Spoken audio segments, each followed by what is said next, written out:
l'audience ne peut pas vraiment s'exprimer oralement. Donc ils vont poser leurs questions via chat. Nous allons recueillir les questions et vous poser des questions. Je voulais quand même saluer tout le monde et dire que j'étais très, très heureux et très honoré, même si je ne peux pas être là, voilà, de rencontrer le public. 네, 제가 직접 뵐 수는 없지만 관객분들께 진심으로 제 영화를 봐주셔서 감사하다는 말씀을 드리고 싶습니다. 예, 먼저 감독님 여기 나오시는데 저희가 인사를 못 하잖아요. 여러분 혹시 영화를 재미있게 보셨거나 감동적으로 느끼신 분들은 크게 박수 한번 부탁드릴까요?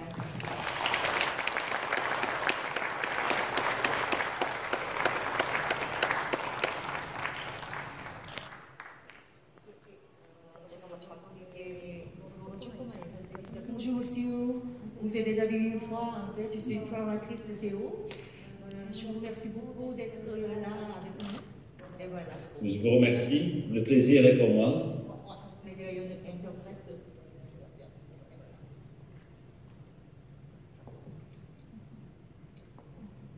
그래서 지금 프로그래머님과 감독님이 예전에 한번 뵌 적이 있으시다고 하세요. 그래서 다시 뵙게 되어서 매우 반갑다고 하시고 와주셔서 감사합니다. 제 옆에서 통역을 해주신 선생님은 박수정 선생님입니다. 박수 한번 부탁드립니다. 예, 감독님 여기 보이시죠? 저기 혹시 저희가 이렇게 아피쉬를 붙여놓은 포스터를 붙여놓은 자리는 저희가 이제 100%의 관객을 받지 못하고 그 전체 좌석의 25%의 관객만 받을 수 없기 때문입니다. Donc, Monsieur Moret, vous pouvez voir sur l'écran qu'il y a le public qui est assis. Il y a des sièges avec des affiches. C'est pour la distanciation sociale. On peut accueillir que 25% de la capacité pleine. 저도 사실은 이 영화에 대해서 너무너무 여쭙고 싶은 게 많지만 이미 관객들에게 많은 질문이 많아서 빨리빨리 진행하도록 하겠습니다. Alors on va se passer de mes questions, en fait, on va juste passer direct aux questions du public. On a beaucoup de questions ici. 예, 14명의 관객들이 질문해 주셨어요. Déjà, on a 14. Oh, très bien. 굉장히 좀 어려운 질문일 것 같은데요. 감독님 사랑이 뭘까요? 감독님이 생각하시는 사랑이 뭔지 궁금합니다. Commençons d'abord avec une question très difficile peut-être. Donc pour vous, quel est l'amour? Eh bien justement, c'est une question à laquelle je ne peux pas répondre et à laquelle je ne voudrais pas répondre. Vous pouvez continuer à parler. Ouais. Et peut-être mes films ne font-ils que poser la question plutôt que d'y répondre. 네, 사랑이 뭔지에 대해서는 제가 답변을 할 수도 없고 또 하고 싶지도 않은데요. 사실 영화를 보시면서 각자 사랑이 무엇인지를 생각해 보셨으면 좋겠습니다. L'amour, on sait, quand on en parle, tout le monde sait ce que c'est. Mais dès qu'on y réfléchit et qu'on regarde la chose de près, c'est très très difficile à savoir ce que c'est. 네, 그래서 마음으로는 저희가 다 사랑이 뭔지는 느끼는데 이거를 뭔가를 말하려고 하면은 또 말하기가 쉽지가 않잖아요. C'est certainement beaucoup de choses différentes. 네, 다양한 것들의 그런 조합이라고 생각이 되는데요. 사랑은요.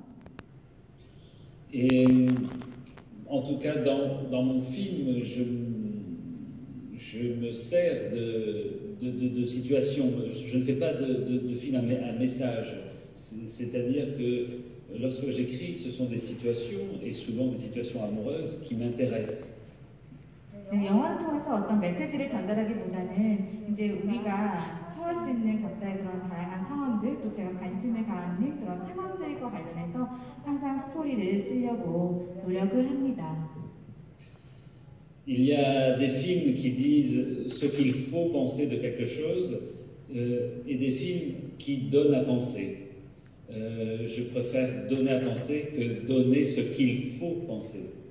어떤 영화를 보면은 이러이러한 것에 대해서 생각하라라고 지시를 하는 영화들도 있긴 하지만 저는 뭔가 생각에 여지를 주는 그런 영화를 선보이고 싶었습니다. J'aime beaucoup cette idée comme quoi le cinéma est une occasion de justement de suspendre son jugement, dans lequel on peut rester dans la question sans forcément chercher à y répondre. 그래서 영화라는 것이 가진 장점이죠. 어떤 판단이나 편견 없이 어떤 답변을 꼭 찾기보다는 답변 없이도 뭔가를 생각을 할 수 있는 여지를 주는 게 바로 영화의 묘미라고 생각합니다. Partout, à la télévision, à la radio, dans les journaux, on nous dit ce qu'il faut penser. Et le cinéma est peut-être un endroit où on peut douter. 네, 그래서 TV, 라디오, 신문을 보면은 이런 것을 생각해 보세요라고 하지만 영화라는 것은 뭔가 우리가 어떤 것에 의문을 또 제기하고 또 의구심을 가질 수 있는 그 여지를 주는 것이라고 생각합니다. 네, 답변 감사드립니다. 감독님의 영화를 보면 요 바로 전작이었던 2018년에 역시 부산영화제를 통해서 상영되었죠. 마드모아질 종기에라는 영화가 있었습니다. 그 영화를 봐도 그렇고 오늘 이 영화를 보고 정말 그 대사 하나하나가 굉장히 아름다운 그냥 불어라고 생각하지 않으면 굉장히 아름다운 언어로 구사되어 있다는 게 느껴지거든요. 그래서 거기에 대해서 한 말씀 듣고 싶습니다. Donc, comme ce qui était le cas dans votre précédent film Mademoiselle de Jonquière, dans ces films aussi, on voit bien les dialogues qui sont vraiment un peu lyriques, qui sont vraiment poétiques et très beaux. Donc, qu'est-ce que vous avez à dire sur ça? Non, j'ai simplement à dire que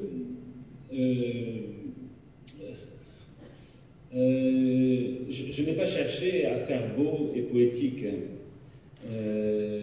Je trouve souvent que dans la vie,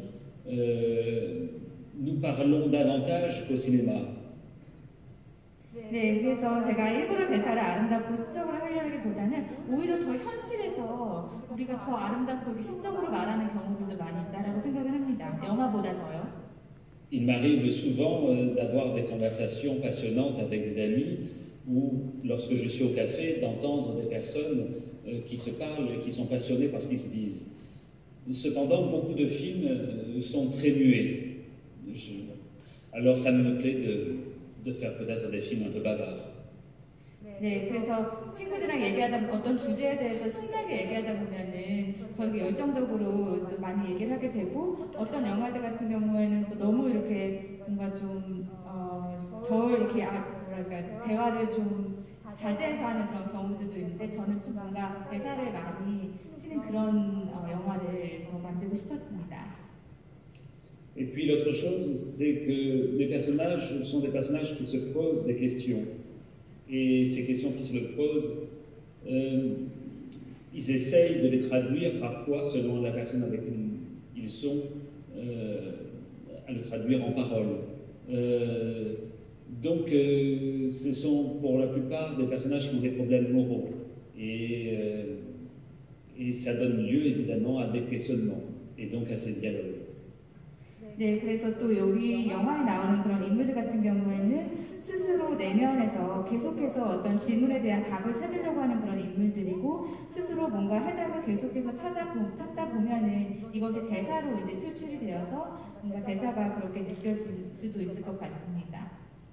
네, 여기에서 루이즈, 그 극중 인물인 그 루이즈란 여자가 하는 말도 왜 다큐멘터리를 보면서 이제 남편을 용서하고 떠나야 되겠다는 결심을 하잖아요. 그때 이제 몇 가지의 단어로 어떻게 사람의 마음이 그렇게 변할 수 있는지 그런 대사가 있는데 참 감동적이었습니다.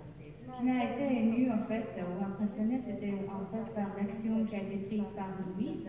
Donc, en regardant le documentaire, elle s'est décidée de pardonner son mari et de le quitter. Et c'était vraiment grâce aux quelques mots ou mots-clés qu'elle a retenus à travers ce documentaire. 그다음에 이제 다음 질문 드리도록 하겠습니다. Oui. Je suis très heureux que vous ayez été sensible au récit de Louise. C'était un peu une des premières idées qui m'a convaincu à écrire ce scénario. 네, 루이즈에 대해서 그렇게 생각하셨다는 저도 기쁜데요. 사실 제가 이 각본을 썼을 때 제일 먼저 염두에 두고 썼던 이제 캐릭터가 루이즈였습니다. 루이즈가 있었기 때문에 이런 시나리오가 나올 수가 있었습니다. Pour moi, c'est un personnage exceptionnel, hors du commun, et j'aime quand le cinéma nous présente des personnages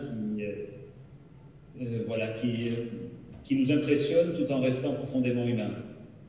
그래서 조금 독특하고 고유한 그런 캐릭터긴 하지만 영화의 묘미가 또 이렇게 좀 독특하지만 또 항상 인간적인 그런 캐릭터를 구현할 수 있다는 게 좋은 것 같습니다. 예, 감독님 잘 보셨죠? 저희 부산국제영화제의 그 관객들의 수준이 보통 이 정도입니다. Donc voilà le niveau des questions qui a été posé par notre public Et je veux juste rajouter concernant le personnage de Louise, parce que je m'en souviens maintenant, c'était aussi ce qui me plaisait beaucoup, c'est qu'elle, quelque part, elle fait une bonne action tout en passant par du mensonge, de la dissimulation, de la manipulation. Et je trouvais que cette contradiction entre mensonge, manipulation et bonté était assez intéressante au cinéma. 그래서 루이스가 단순히 또 고요하고 좀 독특한 캐릭터긴 하지만 인간적이기도 하지만 동시에 또 남편에게 속이잖아요. 그러니까 이게 양면을 가지고 있는 그런 매력이 있어서 루이스라는 캐릭터가 흥미롭다고 생각합니다. 네. 감독님 혹시 전작과 마찬가지로 감독의 음악에 정말 아름다운 클래식 음악의 선율이 끊이지 않고 흐르는데요. 그 음악에 대해서 좀 말씀해 주실 수 있을까요? Parlons-nous un peu de la musique de votre film. Donc, on écoute bien cette musique classique qui commence dès le début jusqu'à la fin. Oui, le travail avec la musique est un travail qui ne se prévoit pas avant le montage. Il se fait pendant le montage. 사실 음악이라고 하는 것은 제가 이제 영화를 만들 때는 편집 전에 다 예측을 해서 미리 골라놓는 게 아니라 편집을 하는 과정에서 음악을 이제 선정을 하게 됩니다. Et peut-être dans cette histoire, il y avait, avec cette musique, qui est pour une grande partie une musique romantique, même s'il y a aussi un peu de musique du début du siècle dernier, c'est peut-être un désir de romanesque et de lyrisme. Le romanesque, je ne sais pas comment on traduit ça en coréen, est une dimension qui me plaît beaucoup au cinéma. 네, 그래서 지금 영화를 보면 이제 음악이 로맨틱한 음악들이 많이 나오는데 어떻게 보면은 그 예전 과거의 그 낭만주의를 불러일으키는 그런 느낌을 가져올 수 있다고 생각이 되고 그런 낭만주의에서 주는 그런 느낌 이런 것들이 그런 것들이 영화에 많이 반영하려고 했습니다. Ce que j'aime dans la musique, c'est qu'elle peut révéler des choses de l'intimité des personnages. Elle révèle même le jeu des comédiens. Mais leur choix est très très long. On passe la moitié du montage à chercher les musiques avec le monteur. 영화의 그런 좋은 장점은 이제 그 인물들, 캐릭터들의 내면에 있는 어떤 것을 이렇게 막 깨워주는 그런 역할을 한다라고 생각이 되고 또 배우들의 어떤 연기를 더 돋보이게 할 수 있는 그런 어떤 역할을 한다라고 생각이 되는데 그 음악을 선정하는 작업은 매우 고되죠. 그래서 저희 편집 과정의 시간 중에서 반 이상을 음악 선정에 할애된다고 할 수 있습니다. Mais la principale raison, au fond, je crois, si je suis honnête, c'est le plaisir, parce que la musique procure un tel plaisir qu'on se laisse guider par son plaisir. 네, 그런데 음악을 이제 쓰는 어떤 이유를 한 가지만 대라고 하면은 저는 음악이 주는 즐거움 때문이다라고 말씀을 드리고 싶네요. Et je crois d'ailleurs que même on donne beaucoup d'explications sur les films, mais je crois que le premier rapport avec un film est un rapport de plaisir des sens, et qui ensuite devient un plaisir aussi pour l'intelligence. 네, 그래서 저희가 이제 영화에 대해서 다양한 해석들을 하고는 하지만 영화가 주는 그런 즐거움이 중요하다라고 생각이 되고 그래서 저희가 감각적으로 느끼는 즐거움, 때로는 또 지적 호기심을 해소할 수 있는 그런 즐거움도 다 이런 즐거움에 포함이 되죠. Je ne sais pas si vous êtes d'accord avec moi. 제 말에 동일하신지 모르겠지만요. 네. 네, 공감합니다. 오늘 답변하고 예, 감독님 영화를 관객들이 너무너무 좋아한 나머지 질문이 너무 많아요. 그러니까 제가 아직 앞으로는 질문도 빨리 드리고 그 다음에 감독님께서 질문도 좀 추격해서 해주시면 좀 더 많은 질문을 받을 수 있을 것 같습니다. Donc, vu que le public était vraiment intéressé par votre film, donc il y a beaucoup de questions qui ont été posées. Donc, pour pouvoir aborder toutes les questions, on a rencontré questions très courtes et vous allez y répondre brièvement aussi. Très bien. 루이즈처럼 누군가를 이타적으로 사랑하면서 그 사람을 소외하려 하지 않고 행복을 빌어주는 것이 가능하다고 생각하신가요? Alors, la question suivante. Est-ce que vous pensez qu'il est possible d'aimer quelqu'un comme Louise avec altruisme, de ne pas le posséder et en fait souhaiter son bonheur comme ça? Croyez-vous que je me dis souvent que le cinéma s'inspire de la vie, mais que aussi le cinéma est là pour inspirer la vie. Et moi qui suis cinéphile, qui était cinéphile dans ma jeunesse, être un gentleman, c'est quelque chose qui m'a été inspiré beaucoup par les films, et par les films des années 30 et des années 40. Donc le film est là pour inspirer les gens. 네, 그래서 저는 이제 가능하다라고 생각을 한다라는 점에서 말씀드리는 부분인데, 그냥 영화의 그런 소재들이 삶의 영감을 받고 삶의 영감을 받지만, 죄송합니다. 영화의 소재들이 삶으로부터 영감을 받지만, 또 저희가 그 영화가 삶의 영감을 줄 수 있다라고 생각을 합니다. 그래서 제가 어렸을 때부터 영화를 많이 좋아하는 시네필이었는데 저도 항상 30년대, 40년대 그런 영화들을 보면서 젠틀맨이 되고자 하는 그런 욕구가 있었는데 그거에서 이제 영향을 받기는 받았거든요. 서로 삶과 영화는 영향을 주고받는다고 생각합니다. 인물들의 감정선을 따라간다면 결국은 이제 사랑이 제일 그때 성취가 되지 않잖아요. 그래서 이 영화를 보다 보면 혹시 그 사랑의 감정보다 어떤 도덕성을 좀 더 중시한다는 느낌을 받았어요. 음악이나 전체적인 분위기 때문에 약간 새드엔딩처럼 느껴지기도 하는데요. 감독님 생각을 듣고 싶습니다. Donc si on suit les émotions des personnages dans le film, donc à la fin, en fait, ils n'aboutissent pas à réaliser leurs rêves. Et on a l'impression que peut-être vous voulez en fait mettre plus d'accent sur l'aspect éthique ou de moralité. Donc à la fin, on va en ending qui est un peu triste avec cette musique triste. Donc qu'en pensez-vous? Pour moi, la fin n'est pas une fin triste. C'est une fin partagée. Je dirais plutôt que les personnages n'ont pas un rêve, mais ils en ont plusieurs. Et pour moi, le personnage de Daphné, elle a eu en effet un élan très fort pour le personnage de Maxime, mais elle a aussi de l'amour pour le personnage de François. Donc, je vais dire que la fin, presque, le cœur est trop grand pour vivre tous ces amours. 네, 그래서 이제 새드 엔딩이라고 하셨지만 제 생각에는 꼭 새드 엔딩은 아닌 것 같습니다. 여러 가지 복합적인 감정이 있을 거라고 생각이 되는데요. 또 여러 개로 해석이 되실 거라고 생각이 되는데 사람은 항상 꿈이 하나만은 아니잖아요. 여러 개의 저희가 꿈을 가질 수 있고 그렇듯 다프네도 마음속에는 막심도 품을 수 있고 또 프랑스와도 동시에 사랑하는 그런 아주 큰 어떤 하트, 마음을 가졌다라고 생각을 하고 그래서 말씀을 드리고자 하는 것은 사람들은 정말 많은 사랑을 품을 수 있는 넓은 마음을 갖고 있다라고 생각을 합니다. 그럼 막심과 다프네는 서로 사랑했을까요? 아니면 잠시 지나가는 바람이었을까요? Donc d'après vous, est-ce que Maxime et Daphné étaient vraiment amoureux ou est-ce que vous pensez que c'était juste un flirt entre Maxime et Daphné?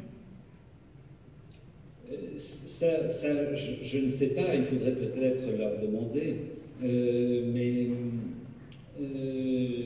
je pense, oui, qu'il y a eu, en tout cas, il y a eu ce que j'ai essayé de filmer, un sentiment très fort qui naissait avec eux, mais on va dire, pour moi, souvent mes personnages sont partagés entre deux choses. Ils sont quelque part fidèles aux personnes auxquelles ils sont attachés, comme Daphné est fidèle à François, mais ils sont aussi fidèles aux sentiments qu'ils éprouvent, comme avec Maxime. Et je crois que dans la vie, parfois, on est partagé, et peut-être qu'au fond, Daphné ou Maxime ne savent pas non plus on ne sait jamais la réalité d'un amour. L'amour évolue avec le temps. Après, il y a le choix et les décisions.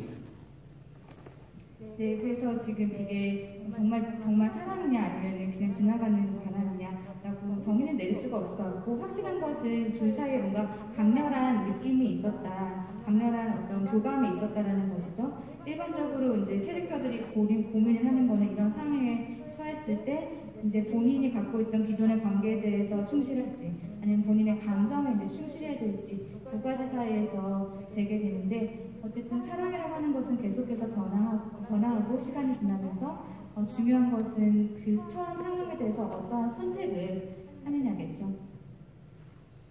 네, 다음 질문 드리겠습니다. 감독님 네 명의 그 주요 배역을 인물을 연기하는 배우들이 프랑스에서 나름 다 유명하잖아요. 예를 들어서 루이지를 연기한 에밀리 드켄이랑 프랑스와를 연기한 뱅상 마케뉴, 막신을 연기한 닐 슈미넬, 다프네를 연기한 카멜리아 조르다나. 어떻게 이분들을 한번 캐스팅 하셨는지 궁금하고요. 어떤 관계 한 분께서 이 영화가 왜 감동적인지 생각을 해봤는데 그 네 인물이 각자 너무 아름다운 사람들이라는 생각을 했대요. 그래서 거기에 대해서 질문 드리겠습니다. Alors, je vais poser les questions concernant le processus du casting. Donc, Camélia Jordana pour Daphné, Milly Schmidler pour Maxime, Vincent Macquenu pour François, et Emily Dequesne pour Louise. Donc, tous ces comédiens sont vraiment connus en France. Donc, un peu le processus du casting. Et aussi, il y avait une personne qui a dit que cette personne était émue par les films parce que peut-être ces personnages dans votre film sont vraiment des personnages beaux. Belles personnes. Des belles personnes. Oui, alors le casting s'est passé. J'ai commencé avec Camélia Jordana et ensuite j'ai été de surprise un peu en surprise parce que Nils Schneider avait lu le scénario et avait envie de faire le film. Moi, je pensais que c'était pas une bonne idée. Et quand j'ai fait une lecture, j'ai trouvé que c'était vraiment super entre les deux. Vincent Macquenu, je le connaissais, mais je le trouvais un peu jeune pour le rôle. Et on a travaillé à le vieillir et il est très content. Et Emily Dequesne, ça fait très longtemps que j'avais envie de travailler avec elle. Concernant, oui, mes personnages, pour moi, c'est très important d'aimer mes personnages.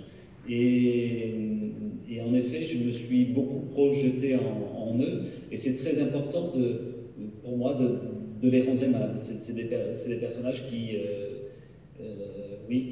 en tout cas, me sont chers. Donc j'avais envie, en effet, de faire des personnages dans lesquels on peut, se projeter. Je ne sais pas comment le dire. En tout cas, personne n'est mauvais en soi. Voilà. 네, 그래서 이제 캐스팅 관련해서 말씀해 주셨는데 처음에 캐스팅되었던 사람이 이제 여주인공 다프네 카멜리아 조르다나라는 여배우였고 그다음에 이제 닐 슈나이더라고 해서 막심 같은 경우에 이제 시나리오를 읽어서 영화에 이제 출연하고 싶다라고 얘기했는데 처음에는 약간 좋은 아이디어인지 몰랐는데 나중에 이제 다프네랑 같이 케미가 매우 좋았다라고 생각이 되고요. 그리고 빈센트 맥케인 그 프랑스어 역할 같은 경우에는 그 역할에 비해서는 조금 젊다라고 생각을 했었고 에밀리 데켄 그 루이즈를 역할을 맡았던 배우 같은 경우는 제가 오랫동안 같이 일해보고 싶었던 배우였습니다. 그리고 그 캐릭터들이 이제 인물이 아름답다라고 말씀해 주셨는데 어쨌든 그 감독으로서 중요한 것은 캐릭터들에 대한 애정을 갖는 것이 중요하다고 생각이 되고 그래서 각각의 캐릭터마다 큰 애정을 갖고 있어서 그렇게 더 나타났던 것 같은데요. 어쨌든 좋은, 나쁜 이런 캐릭터는 없는 것 같습니다. 예, 감독님 다음은 이제 제목에 연관된 질문인데요. 이게 원래 이제 불어 원제목을 그대로 이제 번역을 하면 우리가 말하는 것, 우리가 하는 것이잖아요. Donc on va parler un peu du titre, donc les choses qu'on dit, les choses qu'on fait, qui a été traduit littéralement en coréen aussi. 예, 거기에서도 시사해드렸듯이 인물들의 대사를 가만히 들어보면 굉장히 도덕과 양심의 중심을 많이 두는 대사들인데요. 근데 반대로 인물들의 행동은 굉장히 거침없고 과감합니다. 이 간극에 대해서 좀 설명을 해주시겠어요? Donc, en fait, si on écoute les paroles ou les dialogues des personnages dans les films, on a l'impression qu'il y a beaucoup d'accent mis sur l'aspect moral ou des consciences des gens. Mais en fait, ce que les personnages font, donc leur action, est vraiment le contraire, on dirait. Donc, comment expliquerez-vous cet écart entre les deux? Ben, je crois que c'est cet écart qui fait qu'il y ait des histoires. Et je crois qu'on peut promettre quelque chose, s'engager à quelque chose, et seulement il y a le temps qui passe, et il se produit des choses dans ce temps-là qui font que des écarts se font. Beaucoup de films, d'histoires, de romans, de fables sont construits sur cet écart. Et cet écart est quelque part la saveur, même si parfois c'est triste, parfois c'est drôle, mais c'est la saveur même des films ou des récits, parce que en tant que spectateur, on est soulagé de voir qu'on n'est pas les seuls à ne pas arriver à faire exactement ce qu'on avait dit qu'on ferait.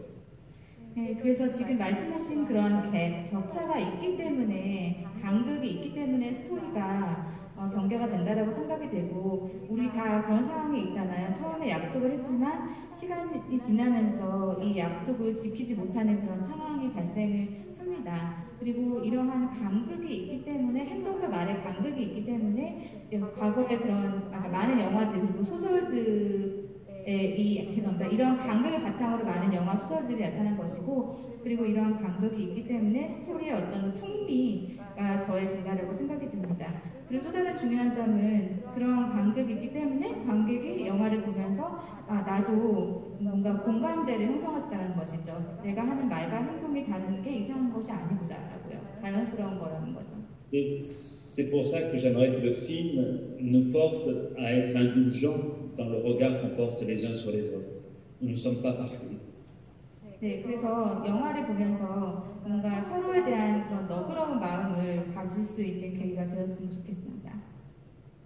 이게 이들의 사랑이 안타까웠는지 4명의 관객분들이 똑같은 질문을 또 올려주셨는데요. Donc il y a une question, il y a 4 personnes qui ont posé la même question. Je pense qu'ils ont trouvé l'amour entre le personnage un peu regrettable, mais ça n'a pas été abouti à un succès. Mais 감독님, 그 다프네라는 그 여자분이 굉장히 적극적이잖아요. 근데 왜 끝까지 막심 용기를 못 낸 걸까요? 프랑스화가 했던 말처럼 혹시 이들의 운명의 장면으로 이들의 길이 엇갈린 걸까요? Donc en fait, Daphné était plus courageuse par rapport à Maxime, qui avait vraiment pas pris le courage de s'exprimer son amour vis-à-vis d'Daphné. Donc est-ce que c'est peut-être lié à ce que François a dit? Donc c'était vraiment le destin qui les a séparés? Non, je pense que c'est une attention. Maxime a été juste attentif. Il n'a pas moralement, il ne pouvait pas prendre une telle décision vis-à-vis de son cousin et de sa compagne Daphné qui était enceinte. Pour moi, c'est un geste, oui, d'attention, de souci de l'autre. Et c'est pas parce qu'on se plaît énormément qu'il faut peut-être tout de suite, tout basculer. Je n'en sais rien, à vrai dire. Je crois que l'histoire était comme ça, et c'est parce qu'elle est comme ça aussi qu'elle m'intéresse. Si les gens sont déçus, c'est que la fin ne soit pas toute heureuse, mais selon moi, si elle n'est pas heureuse, elle n'est pas néanmoins malheureuse. 네, 그래서 지금 이제 막심이 배려심이 많아서 그랬지 않았나라고 생각이 드는데, 도덕적으로 봤을 때도 프랑스화가 사촌이고 형수가 또 임신을 한 상태에서 그렇게 사랑을 고백할 용기가 없었다라고 생각이 되고요. 그리고 또 서로 물론 그렇다고 해서 항상 서로의 그 사랑을 확인한다고 해서 빠르게 서로 고백을 하고 또 빠르게 모든 것이 또 항상 전개돼야 된다고는 생각을 하지 않습니다. 그래서 뭔가 불행하지 않다면 행복한 거다라는 그런 생각을 저는 하고 있습니다. 네, 감사합니다. 어느덧 저희 약속한 시간이 거의 다 흘러서 감독님께 허락을 받고 개인적인 질문을 하나 드리려고 합니다. Alors, vu la contrainte de temps, en fait, j'aime bien terminer avec une question un peu personnelle pour vous, si vous permettez. Oui, avec plaisir. 감독님도 가슴속 깊이 묻어주신 어떤 그런 사랑 이야기가 하나 있으십니까? Alors, est-ce que vous avez vous aussi quelqu'un qui reste longtemps dans votre cœur large dont vous avez parlé tout à l'heure? Est-ce qu'il y a Oui. comme ça? Oui. 네, 있습니다. 솔직한 대답 감사드립니다. 자, 다음에는 감독님께서 약속을 하나 해주셔야 되겠는데요. Merci pour votre réponse franche. Alors, on aimerait bien vous demander une petite faveur. Avec plaisir encore. 감독님 영화를 이렇게 좋아하는 관객들 많고 저희가 이제 원하는 만큼 많은 관객들이 감독님의 영화를 볼 수 없었지만 정말 이렇게 와주신 걸 정말 감사드립니다. 네. Merci beaucoup d'être là virtuellement, même si c'est virtuellement, pour accueillir notre public qui a vraiment apprécié votre film cet après-midi, ce soir. 혹시 부산영화제에 오신 적이 있는지요? Avez-vous déjà visité Busan ou le festival Busan avant? Non, et j'étais très heureux en tout cas et d'être sélectionné et d'être invité, puisque c'est vrai qu'au mois de, je crois, fin août, on pensait pouvoir encore venir, et j'espère que j'aurai la chance en tout cas d'être invité une prochaine fois, parce que j'aimerais beaucoup venir, et c'est notamment un festival que j'apprécie beaucoup, et voilà, et je rêve d'y aller. 네, 그래서 저희 작품을 선정해주셔서 초청해주셔서 진심으로 감사의 말씀을 드리고요. 8월 말까지는 사실 부산에 올 수 있을 줄 알았습니다. 그런데 이렇게 직접 뵐 수 없어서 너무 아쉽고요. 다음 기회에 차기작을 들고 꼭 부산에 오고 싶습니다. 제 개인적으로도 많이 기대가 되고 제 꿈이라고 말씀을 드리고 싶네요. 예, 제가 듣고 싶었던 약속인데 정말 감사드립니다. Donc c'est justement la promesse que je voulais entendre. 네, 여러분 아쉽지만 저희는 이 자리에서 인사를 드려야 될 것 같고요. 감독님께 감사하는 마음으로 여러분 손 한번 크게 흔들어 주시겠습니까? Alors malheureusement, il est temps de se dire au revoir. Le public vous dit au revoir. Merci beaucoup. Merci. Et à une prochaine fois alors. 네, 다음 기회에 꼭 뵙겠습니다. 감사합니다. Merci de votre accueil.